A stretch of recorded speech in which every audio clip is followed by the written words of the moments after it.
روانشناس سازمانی؟ نه خیلی ممنون، ما از این پولای اضافه نداریم خرج کنیم. اگه پول بیشتر داشتیم میذاشیم رو حقوق بچه‌هامون که انقدر غر نزنن و ناراضی نباشن.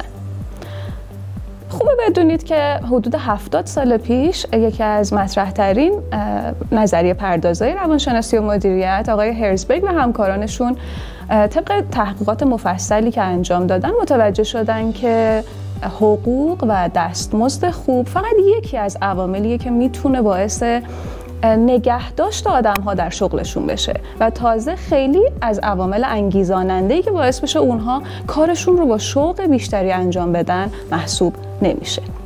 در حقیقت عوامل دیگه‌ای مثل فرهنگ کاری اون سازمان، روابط خوبی که بین همکاران و سرپرست وجود داره و حتی امکان ارتقا و روشن بودن مسیر پیشرفت شغلی و تعداد زیادی عوامل دیگه هستن که باعث میشن فرد از شغل خودش راضی یا ناراضی باشه و پول فقط یکی از این عوامله. پس ما شاید با خرج کردن مقدار کمی هزینه برای آوردن یه روانشناس سازمانی در سازمانمون یا گذاشتن یکی از بچهای منابع انسانیمون در این پوزیشن بتونیم رضایت بیشتری رو در کارکنانمون ایجاد کنیم.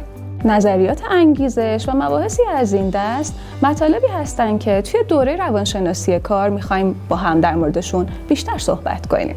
من مریم قنوی هستم، فارغ التحصیل آیتی و MBA شریف و دکترای مدیریت رفتار سازمانی از دانشگاه تربیت مدرس. امیدوارم دوره خوبی رو در کنار هم داشته باشیم.